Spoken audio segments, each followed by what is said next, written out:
It is a real pleasure and an honor to be with you all here today, and it's particularly an honor to be here with General Mattis. You have a real treat, an opportunity to hear from one of the absolute leading minds in national security, a seasoned leader, one of the top military minds of our time, a national treasure. And then next to him, Smitty, please, I can't take that anymore. My God.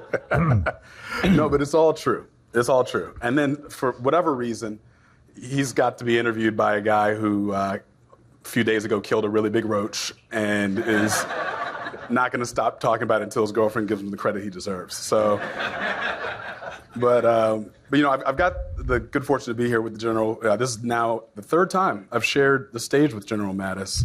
It's starting to be a trend, and I always step away from our conversations feeling enlightened, feeling like I've grown as a person, and he probably steps away wondering why DLA Piper keeps asking him to be interviewed by Tiki Barber. So, but. And I know that that's how it's going to show up in some of your LinkedIn. It's like a surprisingly substantive conversation on national security between Tiki Barber and General Mattis. But no, good. Well, I got you guys woken up now. All right. So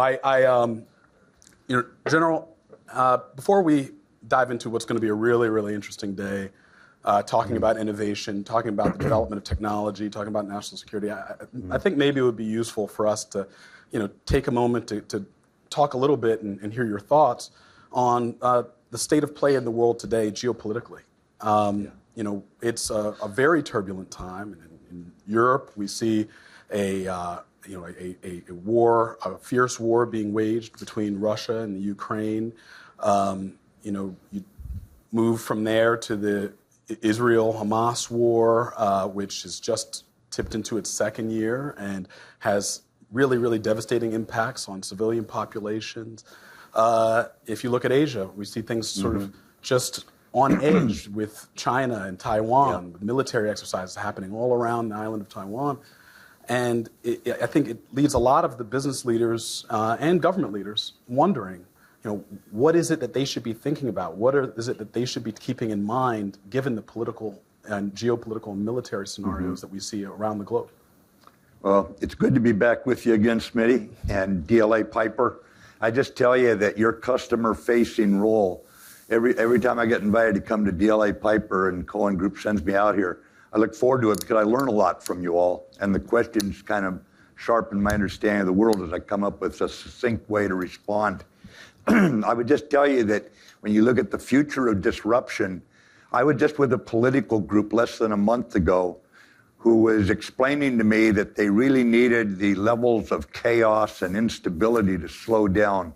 We were getting past the carrying capacity of people to handle it. And they're not going to slow down.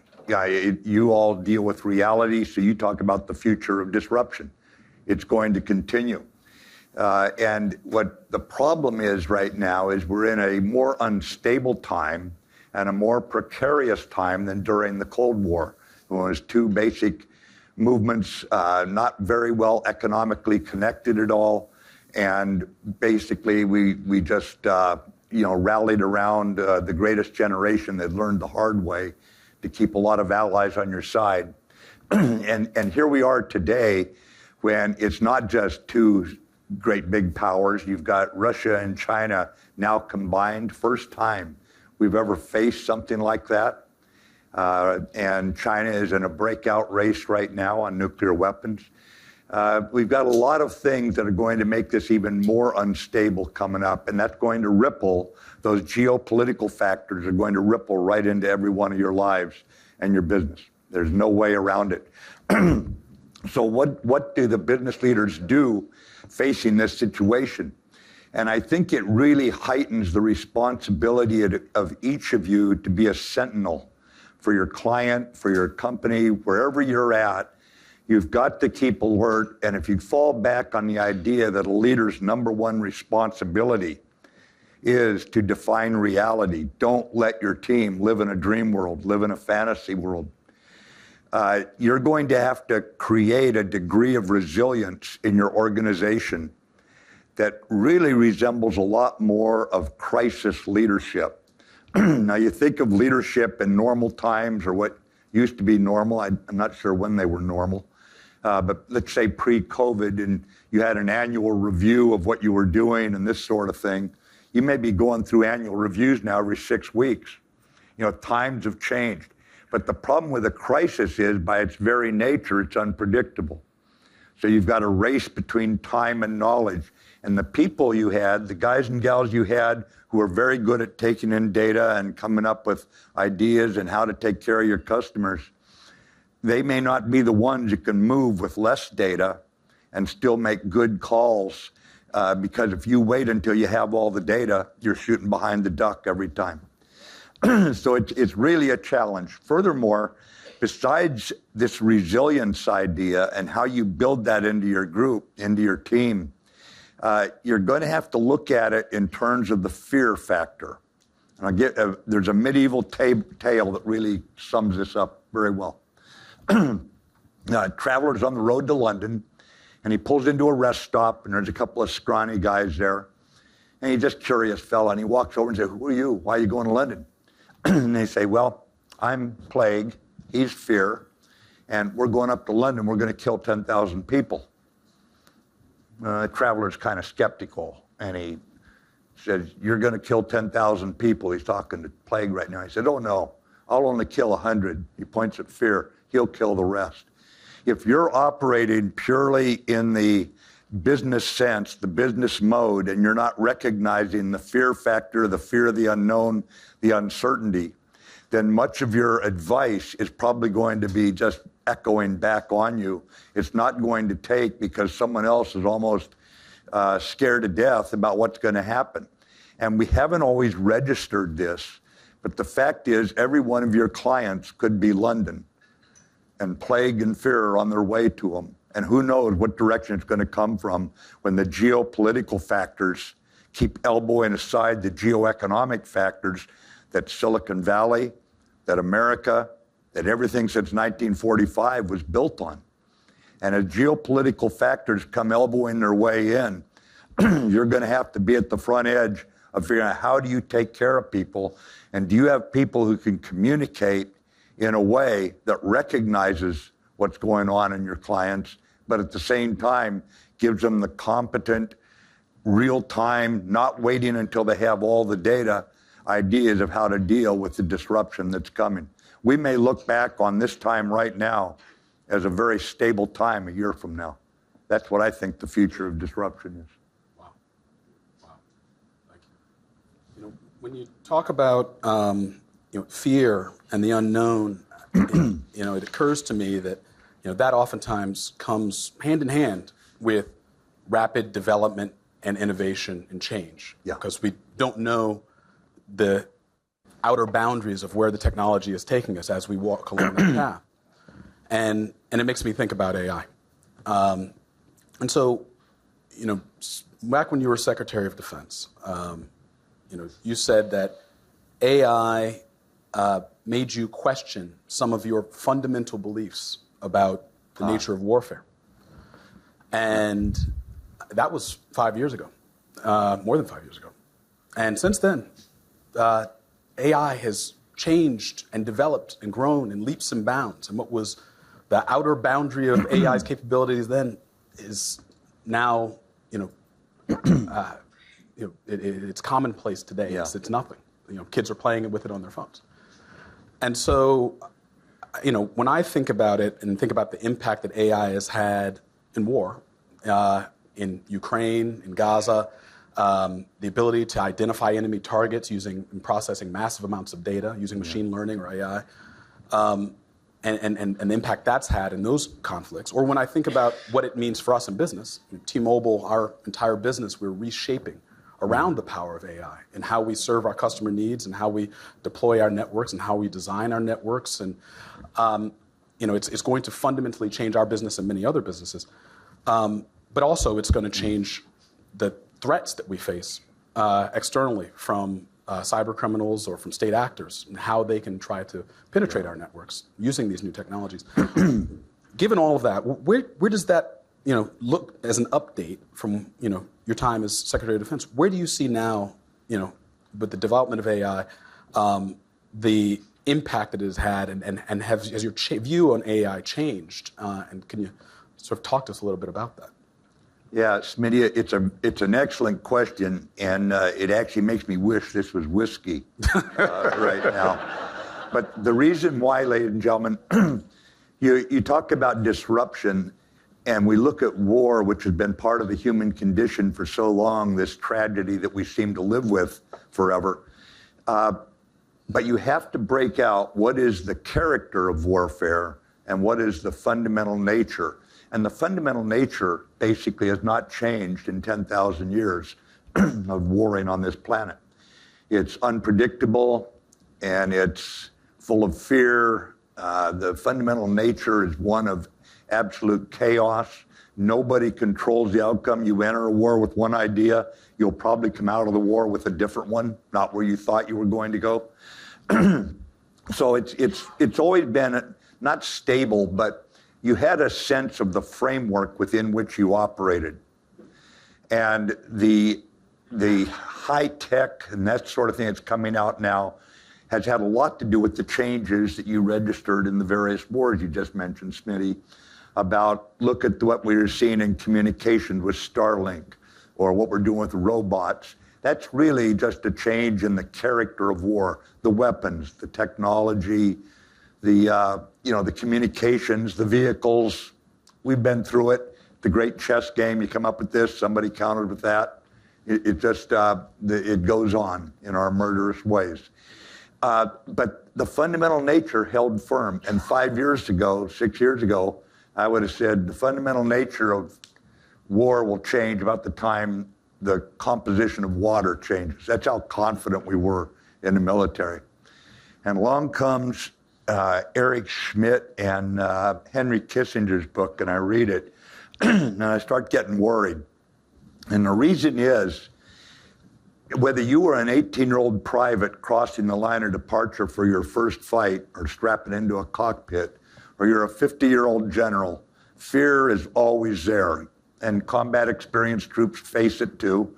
They're just better at handling it. It's not like it goes away.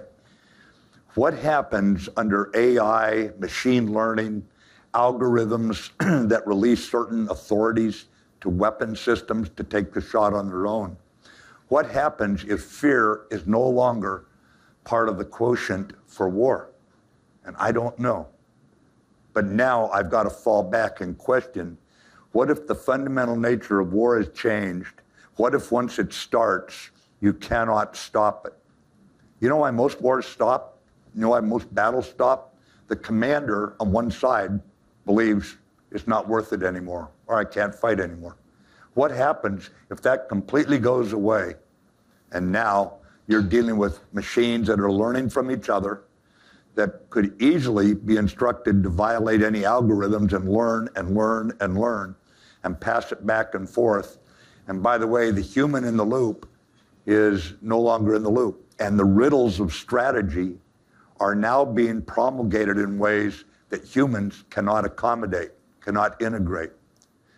And why am I giving you this? It's not just to keep you awake tonight looking at the ceiling as you try to fall asleep. It's that we need people, all our lives, all our history, the poets, the philosophers, priests, people helped guide us in how we looked at the world.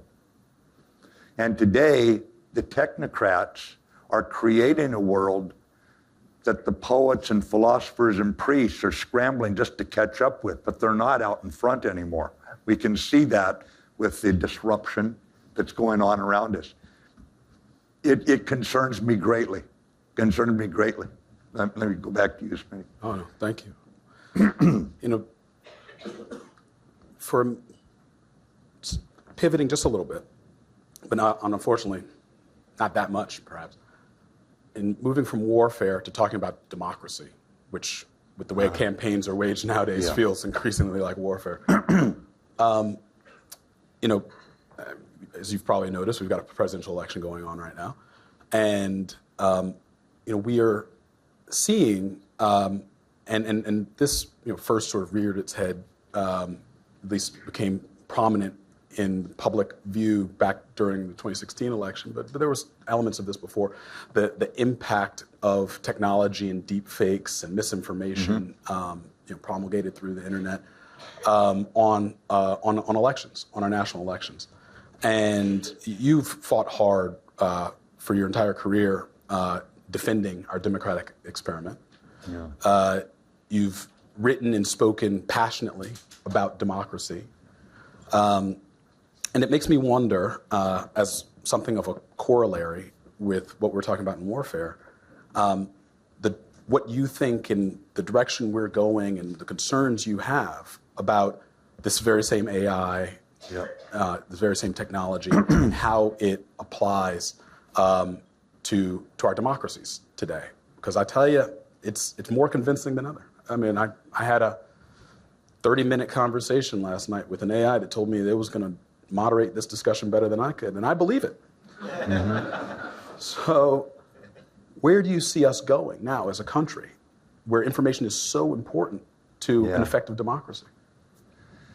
Well, it's worrisome, and for a number of reasons. I think right now, because the polarization in our country, aided and abetted by irresponsible people in the political realm, I can guarantee you DLA Piper could not function with the kind of leadership we see. This isn't a partisan statement.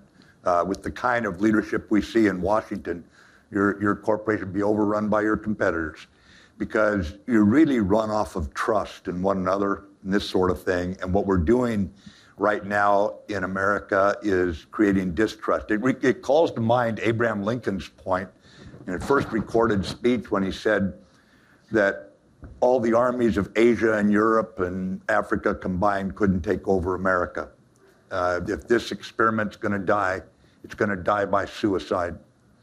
And it kind of keeps coming back to haunt me now as I think of that young guy who 25 years later would be the president, being worried that we don't realize how fragile, how special this experiment is.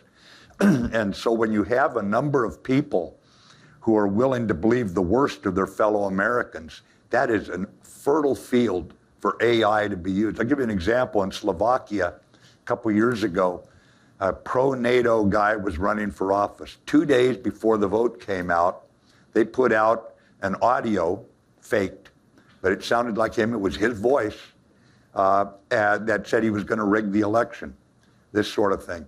That was a very ham-handed thing compared to what the Russians have been doing in our elections back in 2016. They tried it in 2018, we stopped them. 2020, they tried it differently, pretty much stopped. But it's going to be under AI, it's going to be much more challenging.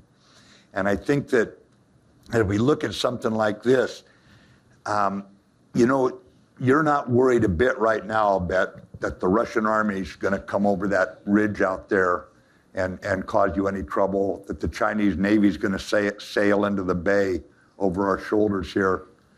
The North Korean missiles, well, we got young soldiers on 24/7 alert in California and Alaska watching, thanks to our allies, the radar feeds if North Korea is going to do anything. But I'll bet every one of you and every one of your clients is concerned about cyber and the effects in the information realm. And so we're going to have to do something about this. We can't sit here and admire the problem. Now, we've done a lot on it to date, but here's the real problem. And those of you, because you all at least had to take one class, I believe, in constitutional law, you'll know right away what our problem is here. As Secretary of Defense, I had 95% of the offensive and defensive capability in cyber under my authority. 95%, and believe me, we integrate it, we use it. We use it so well. God, it brings a tear of nostalgia in my eye. God, it's wonderful. I mean, sometimes the young civilians and sitting next to the military guys doing it look a little weird. The girls have more tattoos than any sailor in the fleet. The guys have more earrings than any girl I dated. But they are good at their job. But here's the problem. Homeland Security, that's got 100% of the responsibility to protect the banking industry, the electrical grid, and all this sort of thing, they only have 5% of the capability, and we probably can't replicate it as a government. What National Security Agency and what U.S. Cyber Command has won't work. And I do not have the authority, when I was Secretary of Defense, to operate inside this country, and you know why, under the Constitution, under posse comitatus, can't do it. So I think what we will have to do at some point, remember life, liberty, and pursuit of happiness. That's also the priority for those three things that we're supposed to be protecting. When you think about the danger to life now that AI is going to bring, I think what we've got to do is make the deputy commander of U.S. Cyber Command an FBI officer, and he or she would take command of U.S. Cyber Command in the event an attack got inside our country. It would require a law by the House and the Senate and signed by the president, so we're getting all parts of the government involved. It would require a 24/7 court that as fast as you came in and said New York City Power and Light is under attack, immediately the judge would say, I authorize you, Deputy Commander of U.S. Cyber Command, the authority to go after it, and then they would go after it and try and protect it. With the level of distrust in our country right now, it would have to be voluntary. That you could say, I don't want the government doing it, because we have so many people who think that there's black helicopters ready to take them off to prisoner camps or something like that. But we have got to give all of you who are carrying the responsibility for wealth, for lives, for the structure of our society, the ability to fight back. And right now, for constitutional reasons, we can't do it. But I think we're going to have to do this. There'd be an independent inspector general who every time we messed up, and there would be times when fighting this thing coming in, we would intrude on the privacy of an American citizen. It would have to be immediately illuminated as we try to not do that sort of thing. But I think we have to take our own side in this fight, and we're going to have to structurally change our government in order to deal with it. I don't think there's any other option right now, but maybe in the Q&A we can get into more on it. Yeah. I think you make an interesting point when you make many interesting points, particularly when you talk about the empowering us to fight back. Right? You talk about some of the resources and some of the capabilities of the government and what government can do and the tools at their disposal and how it could be better structured in order to protect us. But also, we're in a room here with some of the leading minds in business and the private sector, and it makes me think of collaboration, right? Yeah. And what we can be doing to collaborate better, because I think it's pretty undeniable that the private sector is able to more quickly, more agilely develop, innovate, and create new capabilities, and yet it's incredibly important in warfare for government to have access to the best technology, the best practices, and that warfare is increasingly not just physical warfare, but cyber warfare. And so I'm curious, particularly for some of the minds in this room, what you think are the most effective ways for government and the private sector to collaborate and work together to tackle some of these challenges and, as you say, protect the full battlefield, which increasingly is our networks and our right here. Well, I think, for one thing, just the idea of collaboration, we've got to do it. And why do I bring it up? Our government is running into problems doing some of the most fundamental things. The polarization is impacting in a dysfunctional way what Washington's doing. And here I've got to salute the Valley. I mean, within months of ChatGPT, already 7 of the companies here put together safety procedures and rules that they would go by. And the more that I think the experts in these areas take the initiative, the more we can get people to work together. We don't need an adversarial relationship right now. The challenge, I think, is that the government has a role to play in how we employ and apply AI and this sort of thing. But what I fear, and when I listen to some of the news clips out of Washington and some of the hearings we've had, there appears to be a desire to regulate, slow down, give Mother May I permissions on innovation. I think that is not where the government should be. Now, I realize there's a danger there between the innovation and then when we start employing it, because it's not like a straight line and you cross over it. It kind of like a sand drawing where it just kind of starts oozing over into the other color. But I think that if we can keep the collaboration going well, then government will gain more confidence that the Valley is aware of what the constitutional problems are about life, liberty, and happiness. But they'll be aware and say, we can get good ideas from the industry. People in this room, many of you are bridge builders by your very nature. You try to connect different groups or different ideas. And I think that you've got to take this as a responsibility. You know, Brandeis said that the most important public office in a democracy is that of private citizen. Take a look at your private citizen role and how do you actually initiate this kind of responsibility so that we're not waiting for people who have no real innate grasp of the technology. And they're starting to put, basically, based on fear, remember what I was talking about earlier about fear and plague, and they're going to put, basically suffocate innovation because our adversaries are not. And in that regard, we have to recognize we're in a race with people who have none of the democratic safeguards that we have. I'll give you an example here. I just pulled this off of the web coming over here. The threats the U.S. faces are the most serious and most challenging since 1945 and include the potential for near-term major war. That is a bipartisan congressional commission checking its own responsibility for national security. And went on, the U.S. public are largely unaware of the dangers the U.S. faces or the costs, financial or otherwise, required to adequately prepare. I bring it up, ladies and gentlemen, because, again, geopolitical fears are as real as geopolitical factors. They are factors.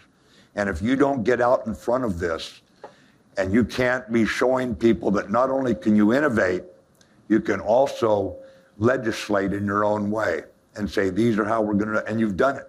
I'm saluting you here. You've also done some other things. When you look at the NIST decisions that followed just a few months after those 7 companies, kind of building on what they've done. But we really need you in this brawl. We don't need you standing on the outside trying to defend something that eventually is going to get legislated. And if it's not with your input, if it's not with your company's input, especially here in the Valley, it's probably going to do us a national security disservice. Thank you. No, I know that, you know, from our perspective, we spend a lot of time figuring out and thinking about how do we have partnership in government, and how do we have a receptive partner in government that we can work with. And there are formal methods that we use all the time for research and development, CRADAs, and, you know, working together in partnership at FFRCs, you know, bringing in some of the top minds to develop and use government investment. And it's really important, you know, in areas like AI, but also in areas like, you know, quantum computing. That's going to be really big for us from a cybersecurity perspective. We have computers that are going to be able to outpace the most powerful conventional machines by, you know, 1,000-fold in breaking down some of our most important security processes, and by, you know, finding ways to solve very complex mathematical problems in an instant. Yeah. At the same time, you know, we have this challenge of you know, a government that, you know, we want to be a partner, but also in some cases is a regulator, and trying to deal with them as you know, and have openness, information sharing, benefiting from the ability that government has to look across silos and see potential threats well before any individual business does, because you see it coming a long way away. But not exposing ourselves to an enforcement impact. So, I think what you talk about here is really critical. I want to switch and look maybe internationally a little bit and talk about collaboration and with our partners and our allies, and ask sort of where you see opportunities to innovate and build partnerships that help protect our supply chains from disruption by nation states and threat actors that don't share our values.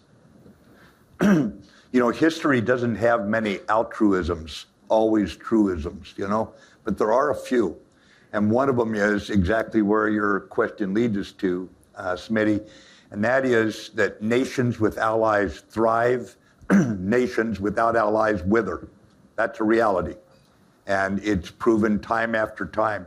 And the greatest generation, when they came home from World War II, raised in a global economic depression, hundreds of thousands of their buddies killed or put in wheelchairs, 70 million dead, 50 nations at war, all this kind of stuff.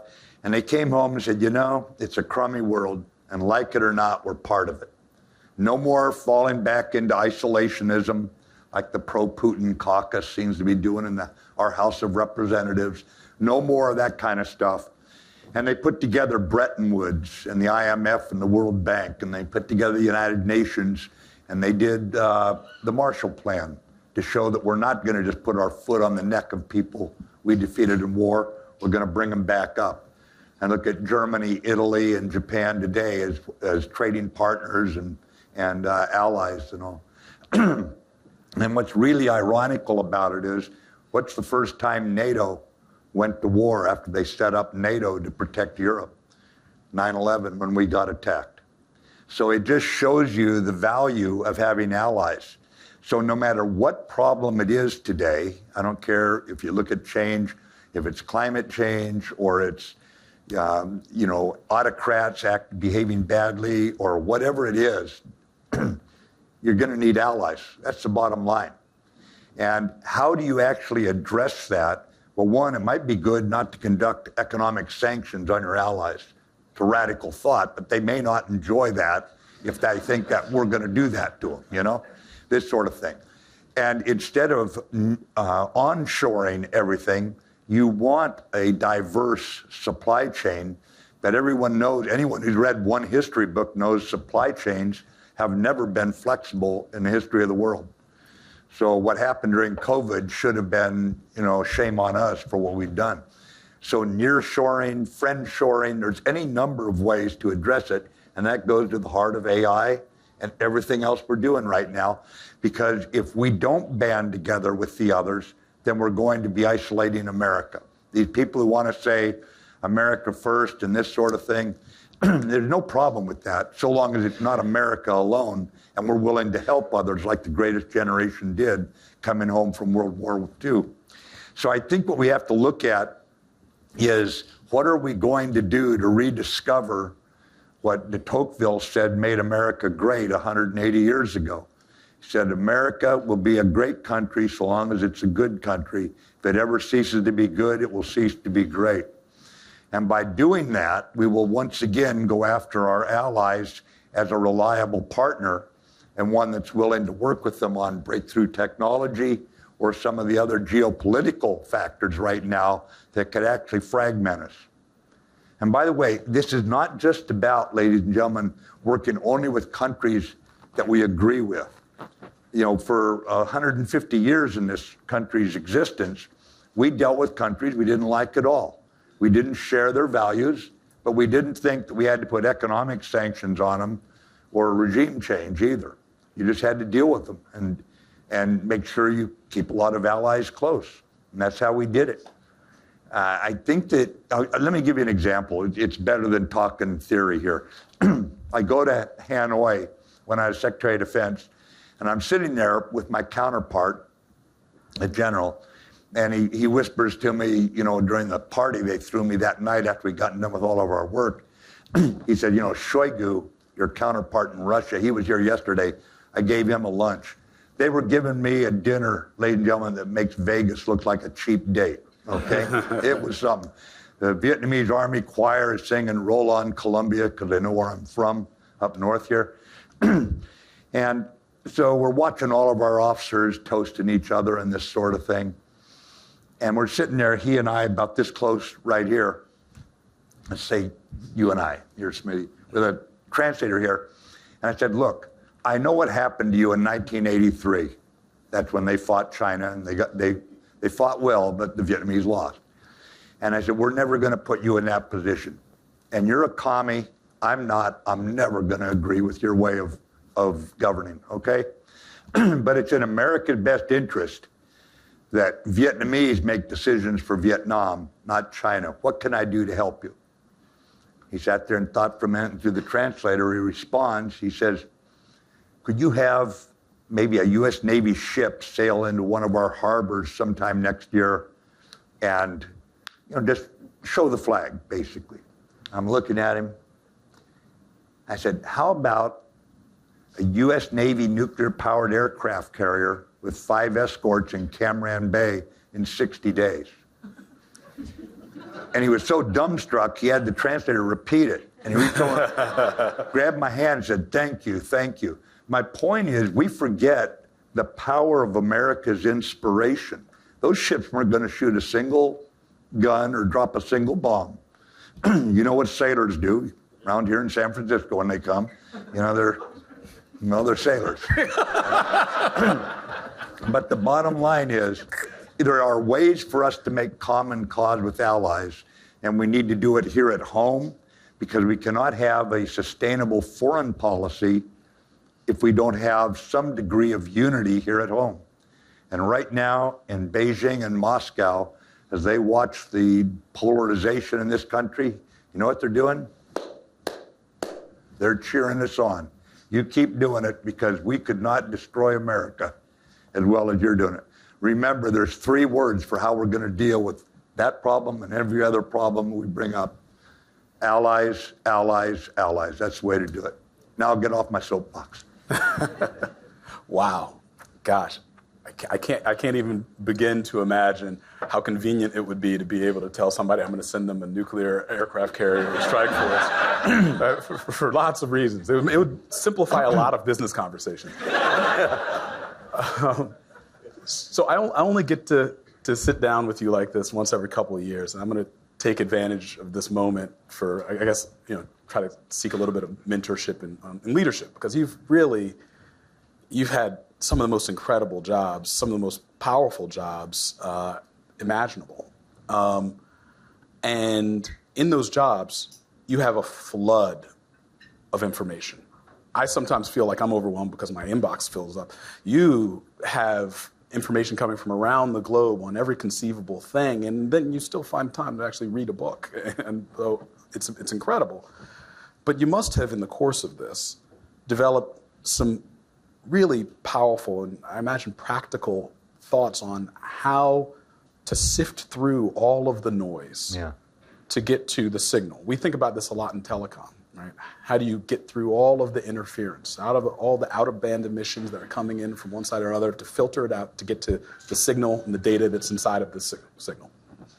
And when you think about that in the context of business, taking lessons learned from your time in service and government, and advise us, because we're always figuring out, we have to find a way to get to that kernel, and then use that to be agile and innovate and come up with new solutions. And what is it that we as leaders should be thinking about, from your experience as a leader, in how to get to the nugget of it, to get to that signals and filter out the noise? Well, this really goes to the essence of what you all paid my tuition for 40-odd years to learn. I would tell you one thing is, we call it commander's intent, but leader's intent, whatever you want to call it. What is the purpose of what you're doing? And does everybody from your C-level people down to your youngest, in my case, sailors and Marines, soldiers, whatever. Do they all understand the aim of what you're doing?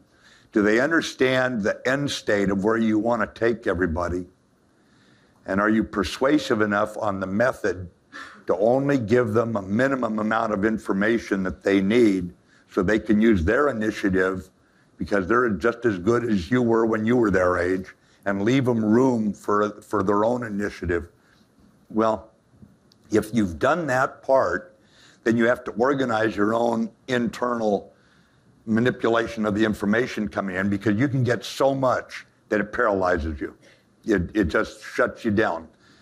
And what I would do, I'd have 3 different levels. One was housekeeping. I'll give you an example. How many precision-guided munitions are left on USS Macon? How many of the replacements going to this Army brigade have gotten in, and had they had enough time to train and integrate those new recruits so they can actually fight?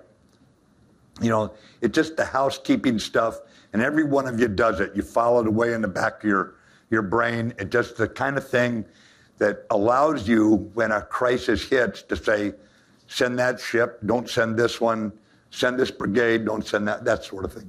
The next one is decision-making information.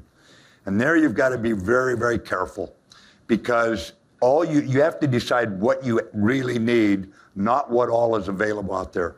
And here is an area I would tell you AI is going to be magnificent on when you train it, the algorithm right. Smitty, at that point, a lot of things you used to go through where you had this really sharp gal or guy. I had a CIA gal I kept with me for 6 years.